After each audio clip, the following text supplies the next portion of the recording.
En estos momentos, al día de hoy, hay solamente 10 sujetos venezolanos, lamentablemente venezolanos, que tienen recompensa a sus cabezas por corruptos o por ser parte del cartel de los soles y por malandros, claro está. Solamente 10. Bueno, de hecho, 2 ya están presos, así que quedan 8 afuera. Pues bueno, a la Interiana no se le ocurrió mejor idea que nombrar a uno de esos 8 como ministro de Agricultura, ¿sí? Me refiero a Vladimir Padrino López. Qué mediocridad de régimen. Qué diferente es eso a esa Venezuela que merecemos y que necesitamos. Pero eso no fue lo más grave, y ya se lo voy a contar. Mientras tanto, el régimen interiano firma un acuerdo que expande operaciones de Chevron para la producción petrolera, porque para eso sí, ¿verdad? ¿Por qué no se puso la chaquetica militar en ese encuentro en el Palacio de Miraflores? Y si no sabe de lo que hablo, ya me va a entender.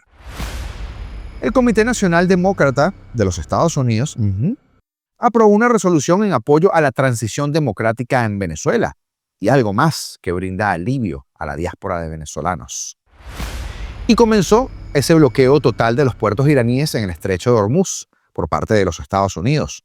Hay presión total para los amiguitos de Delcy y la cosa no pinta nada bien. Así que quédate, porque este es el mapa informativo de las últimas horas y te lo voy a contar el día de hoy, martes 14 de abril de 2026. Yo soy Augusto Navarro y este espacio, tu espacio, se llama Apolítico. Y como siempre te digo, marca like ahorita, comenzando el video de una vez, en señal de protesta puede ser, para que el mundo sepa que queremos un país con una agricultura digna del primer mundo y no un sembradío de coca, que será lo único que tendrá como experiencia el Padrino López ¿verdad? Pues bien, comenzamos. La promesa de una transición hacia la moderación duró menos que, bueno, no voy a decir el dicho grosero, duró menos que la operación con la que Nicolás Maduro fue extraído por los bigotes del búnker donde él se refugiaba, donde dormía como bebé. ¿Se acuerda usted cuando decía eso? Bueno. Quienes desde el extranjero, incluidos el diario New York Times, apostaron por venderte a una Delcy Rodríguez como la cara pragmática y sensata de una nueva etapa en Venezuela, como la moderada, hoy chocan de frente con una realidad inocultable. La dictadura no ha cambiado. De hecho, es peor que eso. Decidió doblar la apuesta. De los pocos venezolanos que hoy tienen una recompensa millonaria sobre sus cabezas por nexos, precisamente con el cártel de los soles o con el narcotráfico internacional, hay 8 que están libres. Solamente 8. Y entre 30 millones de ciudadanos, ponle 20, que pudieran colocar frente a un ministerio como ese, a la dictadura encargada no se le ocurrió una idea más cínica que tomar a uno de esos 8. Absolutamente a propósito. Nada menos que a Vladimir Padrino López. Y reciclarlo como el nuevo ministro de Agricultura Productiva y Tierras. Pero, epa, que te dicen por ahí que Jorge Rodríguez y que admitió en una entrevista que podrían entregar el gobierno en unas elecciones. Sí, Luis. En estos momentos, al día de hoy, como les decía, hay solamente 8 infames venezolanos que tienen recompensa a sus cabezas por corruptos, por ser parte del cártel de los soles y por malandros, claro está, porque esos son unos malandros. 8 porque 2 de estos, Maduro y Cliver Alcalá, bueno, y el Pollo Carvajal, ya están presos en una cárcel acá en los Estados Unidos. Pero Delcy te escoge a uno de esta lista con todo el cinismo que la caracteriza. Y es que no se trata de mediocridad del régimen simplemente, sino de una banda delincuencial en donde se necesitan los unos a los otros para seguir delinquiendo. ¿Hasta cuándo, verdad? Hablamos de Padrino López, el organizador de bodas, como le dijimos aquí en algún momento, el hombre que el pasado 18 de marzo fue removido del Ministerio de la Defensa y que sigue enfrentando al día de hoy gravísimos cargos con la justicia estadounidense. La administración Trump, sí, mantiene activa esa recompensa de $15 millones por su captura y la OFAC lo mantiene sancionado. Poner a un fugitivo internacional a cargo de la soberanía alimentaria del país. No es un error de cálculo, lamentablemente, pese a que la cosa sea contraintuitiva, ¿verdad? Es un mensaje brutal, un mensaje directo. Es el régimen gritándole al mundo y a los venezolanos: hacemos lo que nos da la gana. ¿Y qué?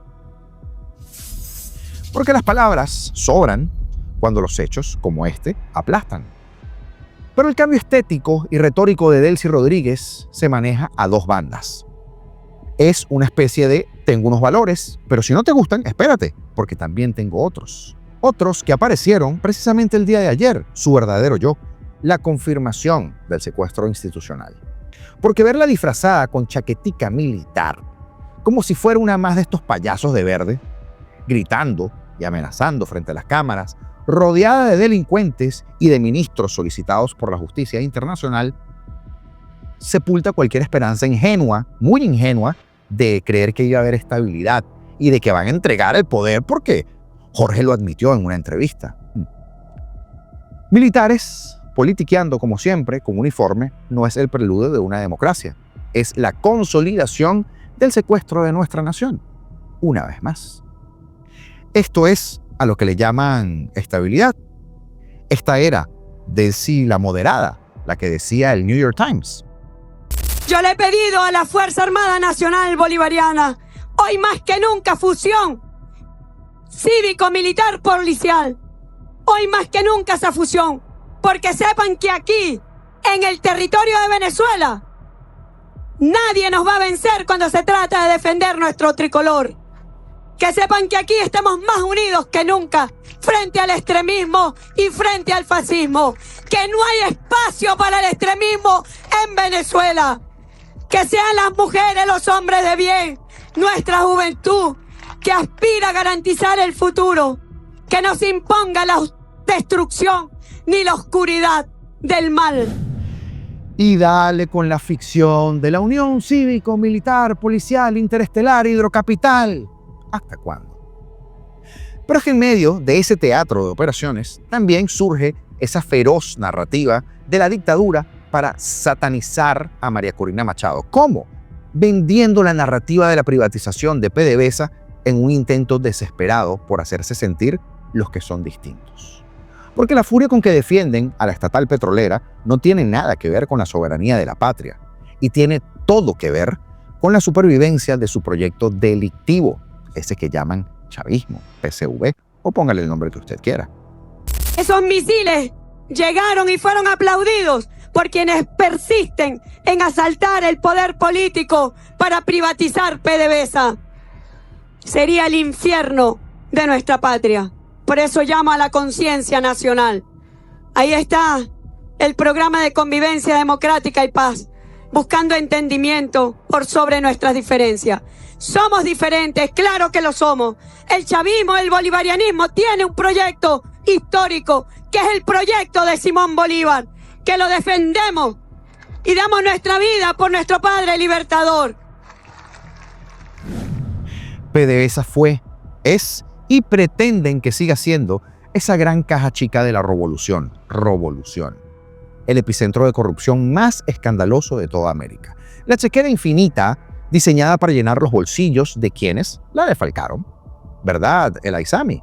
¿Verdad, Rafael Ramírez? ¿Verdad, Telechea? Entregar PDVSA a la transparencia del sector privado para que finalmente sea eficiente, para ellos significa cerrar la llave del financiamiento oscuro. Ese es todo su problema. Y Venezuela merece y necesita un país distinto. Un país donde los ministerios sean ocupados por expertos y no por narcotraficantes fugitivos. Y hoy, la Interiana ha dejado claro que su proyecto histórico no es la recuperación del país, sino blindaje de la mafia. Va muy tarde la segunda ola, muy tarde. Y yo espero que usted me entienda. Pero saltamos ahora al gobierno paralelo. ¿Cómo así, Augusto? Bueno, ese que igual se enfunda una chaqueta militar para gritar consignas, amenazar a la disidencia y reciclar a prófugos de la justicia, pero que al mismo tiempo se viste de Prada y de Loro Piana para sonreír en los salones de Miraflores. Porque así opera la nueva dictadura o la nueva etapa de la dictadura. Un camaleón diseñado para fingir ante los Estados Unidos y ante los mercados internacionales, mientras que mantiene intactas las mafias de la revolución.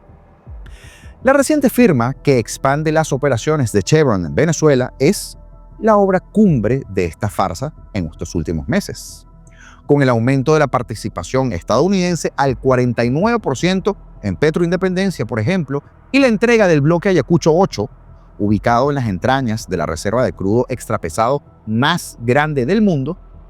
El régimen te pretende vender, o pretende venderle al mundo, porque usted no, yo lo sé, la narrativa de que una seguridad jurídica existe, pero no existe. Javier La Rosa, representante de Chevron, tuvo el atrevimiento, de hecho, de celebrar esto en televisión nacional, la gran colaboración entre el gobierno venezolano y el gobierno americano. Bravo. La ironía es asfixiante, porque ¿de qué colaboración estamos hablando? ¿Cómo se puede aplaudir una reforma de hidrocarburos firmada por una dictadora encargada, mientras que a escasos metros despachará un infame ministro de Agricultura que el propio gobierno de Estados Unidos ofrece 15 millones de dólares por recompensa?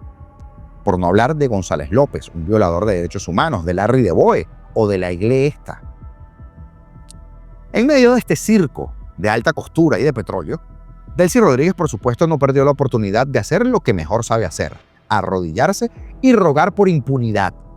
Porque sus súplicas frente a la encargada de negocios de los Estados Unidos, Laura Dogu, fue exigir una Venezuela sin sanciones, bajo la excusa de proteger a los inversionistas, lo cual es un insulto a la inteligencia, como todo lo que ella hace. Porque aquí a nadie engaña. A la interiana no le importa el porvenir próspero de nuestra nación.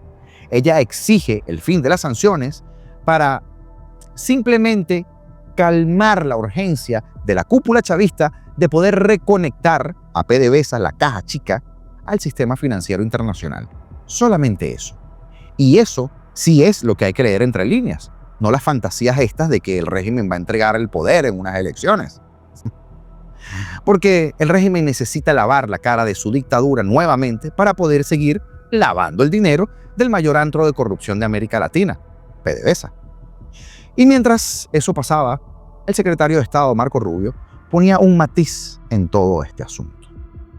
No necesitamos el petróleo de Venezuela. Tenemos petróleo de sobra en los Estados Unidos. Lo que no vamos a permitir es que la industria petrolera de Venezuela sea controlada por adversarios de los Estados Unidos. Hay que entender por qué China necesita su petróleo. ¿Por qué Rusia necesita su petróleo? ¿Por qué Irán necesita su petróleo? Ellos ni siquiera están en este continente. Este es el hemisferio occidental. Aquí es donde vivimos y no vamos a permitir que el hemisferio occidental sea una base de operaciones para... Totalmente cierto, como totalmente estratégico. Porque, ¿cómo debería de ser de estratégico ahora que pudieran alinearle los chakras a esta gentuza que anda jugando el chavismo 3.0? La presencia de diplomáticos y de subsecretarios de energía estadounidenses en Miraflores deja una lectura bastante amarga. Yo sé que muchos de ustedes tienen que tragar grueso con esto, confirmando que las advertencias no eran exageradas. Sacaron a Nicolás Maduro del búnker por los bigotes, pero las imágenes de este lunes envían un mensaje desolador al país decente. Para algunos, los barriles de petróleo extrapesado pesan mucho. Claro, es extrapesado, pero pesan mucho más que la libertad de nuestra nación. Y es que hoy queda claro que entre Gucci y Cartier no se logra ocultar la verdadera naturaleza del régimen, que ha cambiado al títere principal, pero el teatro de la tiranía sigue con una función estelar, hasta ahora sostenido por el pragmatismo extranjero. Chevron simplemente está arriesgando su patrimonio, porque al llegar la democracia a nuestro país, todos esos actos pueden ser anulables, inconstitucionales, ya que Delcy Rodríguez no es presidente de Venezuela, usurpa una función pública, porque ¿quién la eligió? Las circunstancias. No me hagas reír de nuevo. Solo unas autoridades legítimas derivadas de la soberanía popular ciudadana pueden garantizar la seguridad jurídica. Y este melón, con estas palabras, van a ser el preludio de nuestro directo de esta noche en República, a partir de las 7 de la tarde o de la noche, hora de Venezuela. Así que los espero por allá. Y es que mientras en los salones de Miraflores la dictadura se viste de alta costura para firmar la entrega de nuevas reservas petroleras y reciclar a los prófugos del Cártel de los Soles, a miles de kilómetros, bueno, no tantos miles, en los pasillos de la política estadounidense se firman resoluciones que sí, que suenan a esperanza, pero que nos obligan a exigir mucho más que buenas intenciones, porque con buenas intenciones, 27 años llevamos. La reciente aprobación unánime de la resolución del Comité Nacional Demócrata, el DNC, sobre Venezuela, impulsada por el dirigente venezolano-americano Samuel Vilches Santiago, plantea una hoja de ruta de doble vía: respaldar la transición democrática, ya usted sabe, respaldos, apoyos, comunicados, exigencias firmes, pero por el otro, otorgar alivio migratorio urgente a los venezolanos en Estados Unidos, porque está clarísimo que la dictadura no ha cambiado, no se ha acabado, simplemente está recuperando el aliento, nada más. A simple vista, el documento, por supuesto, es impecable. Exige exactamente lo que cualquiera de nosotros exigiría: liberación de todos los presos políticos, desmantelamiento del aparato represivo que conlleva o que deriva en los presos políticos, y un cronograma para elecciones verdaderamente libres. Sin embargo, los venezolanos ya hemos aprendido a base de sangre, de decepciones y de mucho costo humano que la libertad no se conquista con declaraciones rimbombantes. Necesitamos hechos, hechos y más hechos, no palabras. Quizá el elemento más revelador de ese documento no sea de hecho su exigencia democrática, sino su crudo baño de realidad migratoria, porque exige mecanismos inmediatos para evitar que la diáspora quede en este limbo legal en el que está. El texto del DNC admite una verdad irrefutable que destruye por completo la narrativa de esa moderación chavista que algunos medios e intereses han intentado vendernos: que en Venezuela no hay condiciones para un retorno seguro de nadie, ni del venezolano, ni mucho menos para los inversionistas. ¿Cómo puede haberlo? ¿Cómo se le pide a un migrante que regrese a un país donde la dictadora encargada nombra como ministro de Agricultura a un sujeto con recompensa de $15 millones sobre su cabeza? ¿En qué cabeza cabe? El exilio venezolano no es un capricho, es la consecuencia directa de un Estado criminal que sigue secuestrando las instituciones. Y entonces, proteger a nuestras comunidades vulnerables en los Estados Unidos es un deber moral impostergable. Y en ese frente, la iniciativa de Vilches Santiago acierta de pleno. No obstante, en el tablero político, las resoluciones partidistas corren el riesgo de, por supuesto, convertirse en meros saludos a la bandera, o peor aún, en herramientas de captación de voto latino para un partido, si no vienen acompañadas de una presión real y bipartidista que acorrale a los artífices de la tiranía. Pero por ahora todo son risas y saludos y abracitos con Delcy. Pedir el desmantelamiento de un aparato represivo en un papel tiene, no voy a decir poco peso, pero ya usted sabe, porque la realidad nos muestra a una Delcy Rodríguez amenazando con chaqueta militar y pactando la expansión de Chevron con el aval de la actual administración en la Casa Blanca.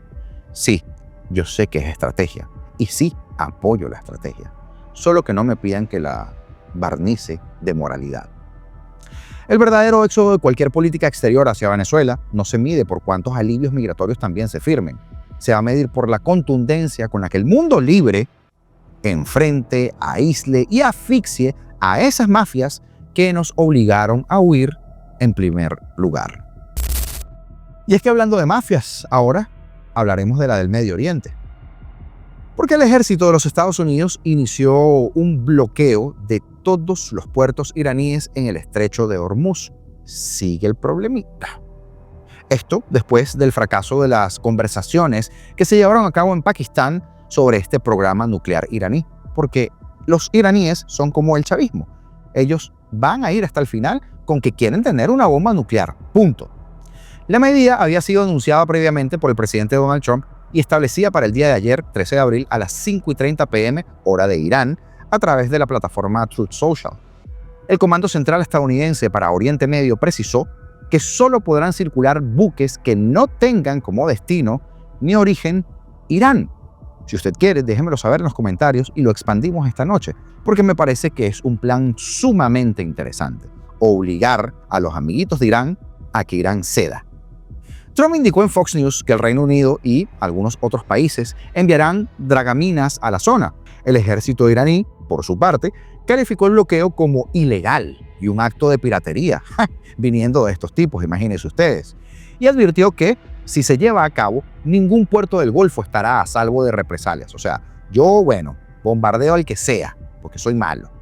Sin embargo, el primer ministro británico Keir Starmer confirmó este lunes que su país no se unirá al bloqueo naval anunciado por Donald Trump y subrayó que todos los esfuerzos de Londres están orientados a lograr la reapertura total de esa vía estratégica. La ministra de Defensa española, Margarita Robles, expresó que la medida es un sinsentido, un sin razón, dijo, así como el gobierno de ella, el que ella representa, que es otro sin razón y otro sin sentido. El portavoz del Ministerio de Relaciones Exteriores chino, Wu Jiakun, pidió restablecer la navegación sin obstáculos en el estrecho de Hormuz y resolver las disputas por medios políticos y diplomáticos. Ay, Dios mío, qué mundo, qué mundo. Francia, por su lado, que por cierto María Corina se reunió con Macron, anunció la organización de una conferencia con el Reino Unido para reunir a países dispuestos a contribuir a una misión pacífica destinada a restaurar la libertad de navegación en el estrecho una vez que la situación lo permita. Pero nadie le hace frente a los terroristas de Irán. Solo le hace frente a los Estados Unidos. Todos los demás, un corillo de progresismo. Ante la escala de detenciones, el precio del barril de petróleo lamentablemente sigue subiendo. Superó los $100 al inicio de esta semana, con un aumento de más de 7% para el Brent del Mar del Norte y más del 8% para el West Texas. El Southern Center declaró que la intención de Trump es intentar privar a Irán de los ingresos por exportación y presionar a sus principales importadores, a sus socios, especialmente China, para que levanten el bloqueo del estrecho de Hormuz. Y es que desde el inicio de la guerra, Irán mantiene el bloqueo y ha instaurado derechos de paso para que se pueda cruzar el estrecho, peajes, pues, así como hacen los milicos en Venezuela. Una guerra que comenzó el 28 de febrero con una ofensiva de los Estados Unidos e Israel en contra de Irán y que ya se ha extendido a la región por represalias iraníes. Más de 6.000 personas han muerto, principalmente en Irán y el Líbano. Bueno, imagínense ese número en comparación a los más de 40.000 que asesinó el régimen iraní. El alto al fuego de 2 semanas, que expira este 22 de abril, sigue siendo incierto y Pakistán, que ha sido el mediador de las negociaciones, ha pedido respeto. Pero Estados Unidos e Irán, por supuesto, no se han pronunciado acerca de esto. En el programa anterior, el del día de ayer, hablamos de la nefasta entrevista de Jorge Rodríguez con el medio del País de España, llena de mentiras y de manipulaciones. También de cuáles son las 8 claves de la hoja de ruta para la transición de la plataforma monetaria. Hablamos de Trump evaluando ataques, nuevamente reanudarlos, en contra de Irán tras el fracaso de las conversaciones y hablamos de las elecciones en Perú. Yo te recomiendo ese programa si no lo has visto. Puedes ingresar a él dándole clic a este cuadrito que te dejo por acá. Mientras tanto, para los que disfrutan de nuestros directos, ya usted sabe, hoy es martes de República y junto a mi brother Melanio Escobar los esperamos y vamos a pasar lista, así que los veo en el canal de República Bananera. Señores, libertad o nada, porque seremos libres.